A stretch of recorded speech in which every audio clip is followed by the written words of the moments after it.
Bueno, en esta ocasión el Grupo La Capitana tiene el gusto y el honor de contar con dos profesores y académicos chilenos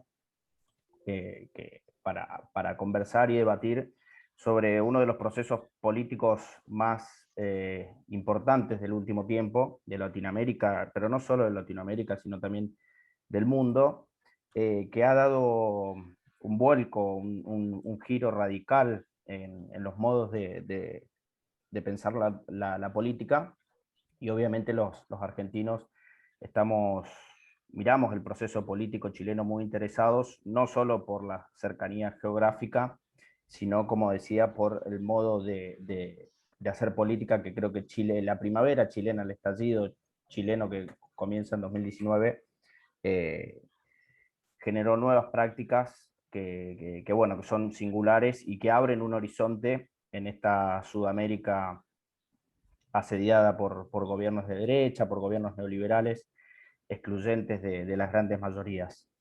Bueno, como saben, nos acompañan Paz y Rarrazábal, que ahora la presento, y Domingo Lovera. Paz es doctora en Derecho, se doctoró en el King College de Londres, una de las mejores universidades del mundo. Actualmente es profesora de Derecho Constitucional en la Universidad de Chile, y sus líneas de investigación son la criminología, el derecho constitucional, la situación económica y social de grupos vulnerables y de inmigrantes en Chile, y sobre todo, esto me conta Paz, pero vos corregime cualquier cosa, es la actuación de las fuerzas de seguridad en la vida pública chilena. Como todos sabemos, las fuerzas de seguridad en Chile tienen un papel destacado y preponderante en la vida pública, y Paz ha guiado sus investigaciones, sus interesantes investigaciones para ese lugar. Domingo también tiene una trayectoria académica destacada, estudió en Estados Unidos, después se doctoró en Canadá, si no me equivoco, en la Universidad de York. Actualmente es profesor de Derecho Constitucional de la Universidad Diego Portales, y también como Paz, que esto no lo dije, pero lo digo, son ambos miembros de la Red de Constitucionalistas de Chile, que justamente abogan por una nueva constitución y por una constitución democrática y social alejada de los principios y de los postulados de la dictadura pinochetista. Bueno, le doy la palabra a Paz, así comenzamos. La idea es que primero hable Paz, luego Domingo, y bueno, como siempre, abrir un debate para dar lugar al intercambio de las preguntas. A los fines de que seamos ordenados, pueden escribir por el chat, así yo los anoto y mantenemos cierto orden para las preguntas. Cuando quieras, Paz. Ok.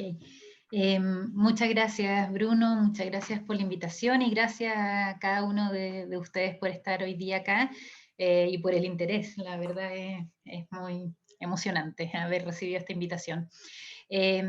Yo voy a hablar un poquito sobre el estallido, lo que ocurre en Chile en octubre del 2019, y hacer alguna referencia de por qué la Constitución que nos rige es un problema, para explicar lo que está ocurriendo ahora en Chile. Y luego le voy a ceder la palabra a Domingo para que se refiera un poco más y les cuente sobre el proceso constituyente que se está viviendo hoy en día. Va a tener que ser súper resumido, preparamos algo de no más de 10 minutos, entonces la idea es que después ustedes puedan hacer las preguntas que les haya surgido en la presentación, o la que quieran, en verdad.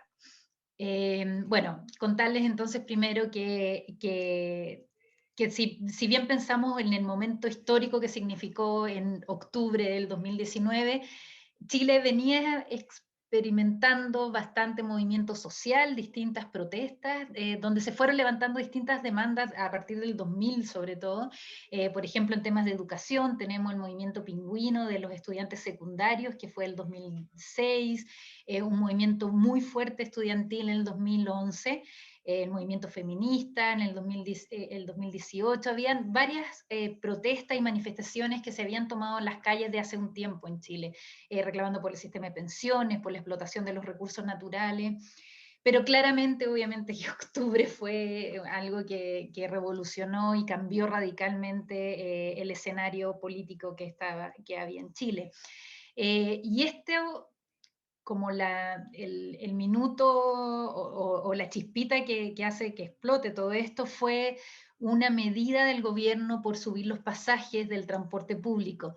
Era subir en 30 pesos el pasaje del transporte público. Esto se anuncia el 6 de octubre y desde ese minuto empiezan a haber una serie de manifestaciones, unas evasiones masivas de los estudiantes secundarios sobre todo, y ya para el 18 de octubre había una paralización, hay tanta evasión y protestas que se paraliza el servicio del metro, lo que supuso ver a trabajadores, a ciudadanos recorriendo grandes distancias en el fondo porque el transporte público estaba paralizado, vimos los saqueos, vimos la quema de las estaciones del metro, todas imágenes bastante impresionantes de ver en la televisión. El 19 de octubre el gobierno de Chile declara, el gobierno declara el estado de emergencia, lo cual fue un poco traumático. Quizá en este contexto, ya que nos ha tocado vivir de pandemia, se ve desde una perspectiva distinta, pero en ese minuto volver a ver a los militares en la calle, tener toque de queda, fue una medida muy, muy radical. Y esto básicamente siguió habiendo movimientos, manifestaciones en las calles, hasta yo diría que nos encerraron por la pandemia, que fue alrededor de marzo, abril del 2020. Hubo, como les decía, muchas manifestaciones en las calles, probablemente ustedes los vieron a través de la televisión, y muy, muy fuerte represión policial. Hay informes de Amnistía Internacional, del Human Rights Watch, de la Oficina del Alto Comisionado de las Naciones Unidas, que reportaron las graves violaciones a los derechos humanos durante ese periodo. Quizás lo más representativo eso fueron las mutilaciones oculares, ¿cierto? Por los disparos que realizó Carabinero a la cara de los manifestantes, produciendo graves daños oculares. Es un movimiento muy ciudadano, de alguna forma inorgánico, sin líderes claros, pero de poco a poco se fueron cada vez como clarificando más las demandas sociales. Y había claramente un descontento con el sistema que fue instaurado en la dictadura y que no había sido modificado por los gobiernos que le sucedieron, los gobiernos de la concertación. De alguna forma se transforma como en una frase que representa el movimiento y que uno lo ve en las calles y en los rayados de las paredes, de no son 30 pesos, no eran los 30 pesos, sino que son 30 años. En el fondo las protestas eran por estos 30 años donde se había instaurado un modelo de privatización, donde se había entregado al mercado la provisión de prestaciones sociales, la salud, la educación y las pensiones. Además, quedaba cada vez más claro el problema de la desigual distribución de recursos y identificar a una élite, que quizás Domingo después quizás va a hacer alguna referencia, pero lo que empezó a denominarse como las tres comunas, como una élite que tenía un estilo de vida, una concentración de riquezas completamente distinta al resto de la ciudadanía. Y en todo esto la Constitución parecía cada vez más que tenía harto que ver en este problema. Yo quiero referirme a dos problemas de la Constitución del 80, que fue dictada en plena dictadura. Uno, que es una Constitución de marcado carácter neoliberal en cuanto al rol del Estado, y en segundo lugar, la Constitución estableció una serie de amarres institucionales, o que se han conocido como trampas, ¿cierto?, que bloquearon las posibilidades de canalizar las demandas ciudadanas a través del debate político en el Parlamento. Brevemente, respecto al carácter neoliberal, bueno, recordar, obviamente la Constitución fue impuesta durante la dictadura, y fue muy importante ahí la influencia de los Chicago Boys, de exalumnos de la Universidad Católica que se habían estudiado en Chicago, con la influencia de Friedman, y toda esta, probablemente ustedes ya lo han discutido quizás en otras conversaciones, pero que esto fue muy exitoso en Chile, en reconocer las libertades clásicas, pero también una fuerte protección a la propiedad privada, a la libertad de empresa, y la Constitución resguardando un principio de subsidiariedad en el sentido de que el Estado se abstiene de actuar y se entrega al mercado la satisfacción de necesidades. Y cuando hay alguna referencia en la Constitución a los derechos económicos, sociales y culturales, siempre es para proteger esos ámbitos para el desarrollo del mercado. Entonces, por ejemplo, un clásico ejemplo es el artículo 19 de la Constitución, que reconoce el derecho a la salud y establece claramente que cada persona tiene el derecho a elegir el sistema de salud al que desea acogerse, sea este estatal o privado. Entonces, lo que resguarda la Constitución cuando habla de salud es el mercado en ese ámbito, ¿cierto? Lo que evidentemente impide la creación de un sistema de salud universal. Entonces, claramente uno ve que todas las cosas que se están demandando en la calle en relación a la salud, la educación pública, el sistema de pensiones, tenía que ver un poco con la forma en que se regulaban los derechos fundamentales, se regulan los derechos fundamentales en la Constitución. Y uno ahí se pregunta por qué no hubo cambios sustantivos a estas demandas que venían, digo yo, con anterioridad al 2019, y en parte estos cambios no se hicieron por los arreglos institucionales establecidos en la Constitución. Y aquí llego a este segundo punto, que es un poco más técnico, tiene que ver con las reglas como de la parte más orgánica de la Constitución, pero cada vez la ciudadanía, yo creo que en el debate público se fue haciendo más en evidencia de que había acá un problema y que estos arreglos institucionales habían sido extremadamente efectivos para mantener el modelo impuesto a la dictadura. Y siempre la mejor forma, yo creo, de explicar esto, yo creo que Domingo ya lo he escuchado 1.000.000 de veces, pero es refiriéndose a las palabras del mismo cerebro detrás de la Constitución de 1980, que es Jaime Guzmán, que él dijo explícitamente, acá lo cito, que la Constitución debe procurar que, si llegan a gobernar los adversarios, se vean constreñidos a seguir una acción no tan distinta a la que uno mismo anhelaría, porque, valga la metáfora, el margen de alternativas que la cancha imponga de hecho a quienes juegan en ella sea lo suficientemente reducido para hacer extremadamente difícil lo contrario. ¿Okay? Entonces la idea es que se van a establecer unas reglas en la Constitución que obliguen a quien sea que esté en el poder a tomar decisiones que sean afines al ideario de los constituyentes. Y esto se logró a través de una serie de reglas, no tengo tiempo para referirme o no quiero latearlos con eso, pero hay tres cosas importantes. Uno tiene que ver con la integración del Congreso, cómo se logra a través de un sistema electoral binominal y a través de senadores designados y vitalicios. Senadores designados eran, por ejemplo, 4 tenían que ser excomandantes en jefes del ejército, los senadores vitalicios eran expresidentes, y esa es la forma en cómo entra Pinochet al Congreso. De esa forma se garantizaba una presencia significativa de la derecha en el Congreso, y estas reglas fueron recién derogadas en el 2005. Otra trampa o arreglo institucional tiene que ver con el establecimiento de supramayorías para la aprobación de las leyes. Esto significa que para aprobar materias que fueran especialmente relevantes para el modelo instaurado durante la dictadura se requerían quórum muy altos, números de votos muy altos en el Congreso, y además el gobierno, las dictaduras, antes de dejar el poder, se dictaron muchas leyes en las materias que querían dejarse petrificadas. Para cambiar estas leyes, por ejemplo, en sistema electoral, en enseñanza o el sistema de seguridad social, se requieren quórum muy alto. Y en tercer lugar, una justicia constitucional, un tribunal constitucional que ha resultado bastante afín al proyecto instaurado por la Constitución, en parte por su nombramiento. Había intervención del ejército a través del Consejo de Seguridad Nacional a la designación de alguno de los miembros, y por los quórum que se requieren también al final se provocaba un alto cuoteo político, que hizo también a la justicia constitucional un último freno de estos cambios. Entonces lo que ocurría con estos 3 ejemplos que les pongo yo es que la derecha siempre ha contado con una representación bastante significativa en el Parlamento, que las materias que son importantes para el modelo están protegidas por altos quórum. De esta forma la derecha, incluso con una con una minoría de votos puede bloquear las materias que cambiarían el sistema instaurado, y aún si la derecha perdía el debate parlamentario, siempre tenía la opción de recurrir al Tribunal Constitucional, lo que ha hecho infinidad de veces.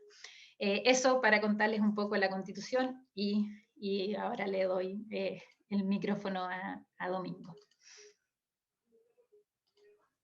Gracias, Paz, y un saludo a todas y a todos por esta oportunidad de poder conversar con ustedes. Yo también me voy a tomar no más de 10 minutos para plantear 5 temas que básicamente lo que hacen es presentar en líneas gruesas cuál es el proceso constituyente a la chilena, si me permiten la expresión, que estamos atravesando, pandemia mediante, ¿no? Y sobre todo los desafíos que se vienen, ¿no? Yo tengo mi opinión sobre todos los temas que les voy a presentar y probablemente ustedes la voy a dejar entrever, pero también voy a tratar de hacer un esfuerzo de colocar los temas sobre la mesa que se han estado discutiendo, ¿no? En las cuestiones, comillas, más polémicas. Entonces, respecto a lo primero, efectivamente, en pleno estallido social, se produce un acuerdo político bastante transversal, con la excepción de algunos partidos políticos que se restaron, pero la mayoría de los partidos políticos estaban firmando ese acuerdo a las 3:30 de la mañana del 15 de noviembre de 2019, es decir, insisto, en pleno estallido, o sea, había una movilización muy activa todavía en las calles. Em, y ese acuerdo básicamente lo que hacía era trazar el camino para poder darnos una nueva constitución, en parte importante por los aspectos que Paz acaba de mencionar. La regulación constitucional en vigor hace difícil que la institucionalidad pueda responder a los reclamos de la ciudadanía. Desacopló las demandas populares por un lado de las respuestas institucionales. Ese proceso tenía grosso modo 4 etapas. La primera, que es un plebiscito que se celebró ya el 25 de octubre con cerca de un 80% a favor de la nueva constitución y de la convención constitucional, que es el órgano que va a redactar la nueva constitución. Una segunda etapa que la debiéramos haber tenido durante abril, hace un par de semanas, se pospuso para mayo, producto de la pandemia, que consiste en la elección de las y los convencionales que van a integrar a la convención. Una tercera etapa, digámoslo así, que es el trabajo de la convención, aproximadamente tiene 9 meses prorrogables por 3 meses, o sea, va a ser un año de trabajo probablemente el que va a utilizar la convención, y luego un plebiscito ratificatorio donde vuelve a convocarse al pueblo para que decida si acaso está satisfecho o no con esta constitución que le ofrece la convención. Hay un par de cuestiones interesantes sobre el acuerdo que yo quiero poner sobre la mesa, y es que fue un acuerdo que recibió bastante crítica por parte de la ciudadanía. Voy a mencionar 3 aspectos que pueden ser interesantes conversar. Uno, porque el quórum que estableció el acuerdo para poder acordar las nuevas normas de la nueva constitución es un quórum de 2/3 partes de la convención. Y por las razones que acaba de exponer Paz, este es un quórum que tiene especial mala prensa en Chile, porque ha sido el quórum que ha impedido reformas constitucionales intensas al modelo constitucional legado por Pinochet. Entonces, es un quórum de muy mala prensa. Yo creo que esta crítica tiene un par de bemoles, y es que efectivamente hay un quórum de 2/3 para aprobar la nueva constitución, pero a diferencia del quórum de reforma constitucional, la convención va a trabajar sobre lo que hemos denominado una hoja en blanco, es decir, un bloc de notas, digámoslo así, donde está todo por escribirse todavía, de modo tal que los 2/3 no operan como una regla que deja por defecto las normas de la Constitución de Pinochet, sino que más bien impide que se pueda escriturar algo en esa nueva Constitución. La segunda cuestión tiene que ver con la institucionalidad tal como está, y es que el acuerdo descansa, por buenas o por malas razones, en parte importante de la institucionalidad vigente. Por ponerle solo un ejemplo, la elección de los convencionales y las convencionales se va a hacer, salvo algunas reformas, de conformidad a las reglas de elección de la Cámara de Diputados y de Diputadas, ¿no?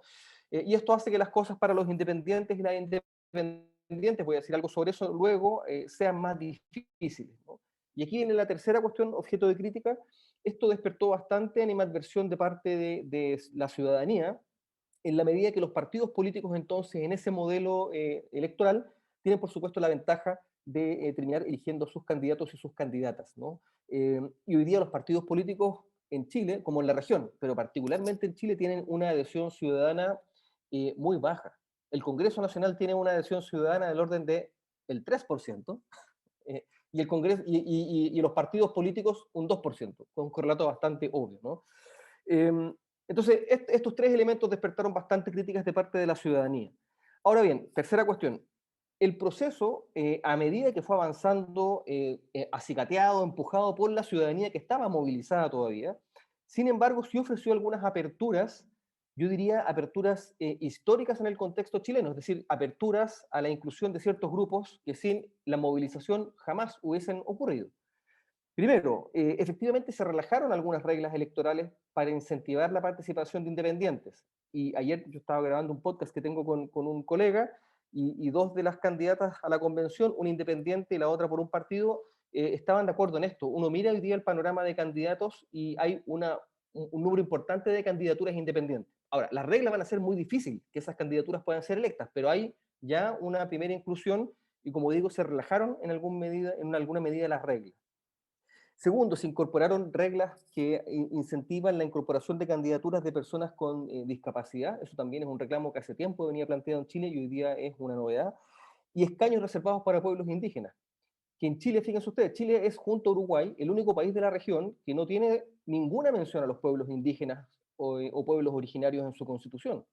Y este es un reclamo que en Chile es un reclamo muy sentido, que desde el retorno a la democracia antes, en 1989, viene siendo un reconocimiento frustrado. Producto del estallido se puede incorporar escaños reservados para los pueblos indígenas. Y por último, lo dejo para el final, y aquí sé que no vale el dicho no menos importante, sino que más importante, diría yo, la convención estableció, digamos, acicateado de nuevo, empujado por las movilizaciones, una composición paritaria para la convención constitucional. Nosotras en Chile somos bien autoflagelantes, ¿no? En general, como que siempre estamos castigándonos por lo que hacemos. Yo creo que por una de las pocas veces en la historia tenemos algo de que jactarnos, es esto, ¿no? Que la Convención Constitucional va a ser paritaria, es el primer órgano constituyente en la historia de los procesos constituyentes que va a tener una composición, ¿no? En igualdad de condiciones para los géneros. Y eso me parece a mí que, desde luego, no hubiese sido posible sin la movilización. Y por supuesto, tampoco el proceso hubiese sido posible sin la movilización. Ahora bien, lo que hay por delante es el desarrollo de un proceso que podríamos denominarlo más o menos híbrido, que yo entiendo que es más o menos lo que viene ocurriendo desde 1991, si quieren decirlo, con Colombia en adelante. Es un proceso que tiene algunas reglas entonces ya establecidas en la actual regulación constitucional y que fueron introducidas post-estallido, pero al mismo tiempo le deja bastante cancha abierta a la Convención Constitucional. Sin ir más lejos, aunque la Convención tiene que respetar este quórum de 2/3 partes, la Convención tiene que ella definir su reglamento de funcionamiento. Y ahí tiene toda la cancha abierta para ver cómo lo va a hacer.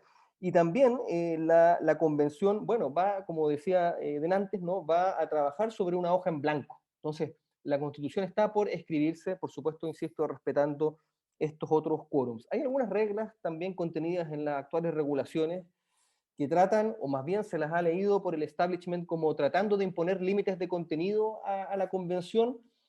A mí me parece que esa es una interpretación un poco manipulada, pero vamos a ver qué es lo que la Convención termina por decidir. Como digo, hay algunos aspectos regulados para el trabajo de la Convención, pero la Convención también tiene bastante margen para jugar y para decidir. Por último, termino con los que yo creo son los desafíos que tenemos por delante. El primer desafío es el desafío de la participación, ¿no? Y aquí quiero hacer una advertencia, porque la Convención Constitucional efectivamente va a ser una convención electa por la ciudadanía. Y eso en Chile no es poca cosa. En toda la historia constitucional chilena, el actor político constitucional fundamental han sido los militares. En las 3 experiencias constitucionales más exitosas, si por ellas entendemos las que han perdurado más en el tiempo, 1833, 1925, que decir de la de 1973, 1980, han sido los militares el actor político constitucional fundamental. Esta es primera vez en la historia, o sea, después de 200 y pico años de existencia, que en Chile la ciudadanía pasa a ser un actor, una actora fundamental, ¿no? Y por eso, algo que debiese ser visto y celebrado con particular intensidad, creo yo, que es el hecho de que vamos a elegir a los y las convencionales, sigue siendo insuficiente para las demandas de participación y de incidencia que la ciudadanía está presentando. Entonces ahí hay un primer desafío para la convención. ¿Cómo va a ser la convención para, a pesar de ser un órgano electo y representativo popularmente, trabar diálogo con la ciudadanía que se va a estar reuniendo, que se ha estado reuniendo por esta vía y antes presencialmente, antes de la pandemia, para, que es el segundo desafío, creo yo, seguir dotando de legitimidad al proceso constituyente y convencer hasta donde sea posible, nunca en nuestras sociedades plurales vamos a lograr la unanimidad, pero convencer hasta donde sea posible de que este es un proceso que se da en condiciones de legitimación democrática, ¿no? Y por último, la comunicación con los reclamos. Paz lo decía recién, lo que está en entredicho con el estallido es el modelo constitucional neoliberal chileno, particularmente en materia de provisión de derechos sociales.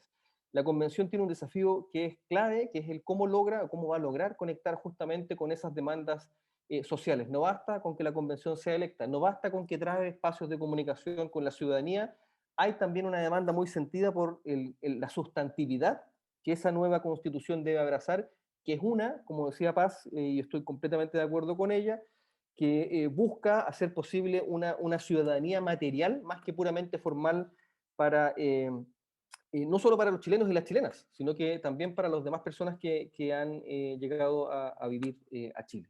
Hasta ahí dejo la intervención. Bueno, gracias Paz y gracias Domingo. Fueron muy claras las intervenciones.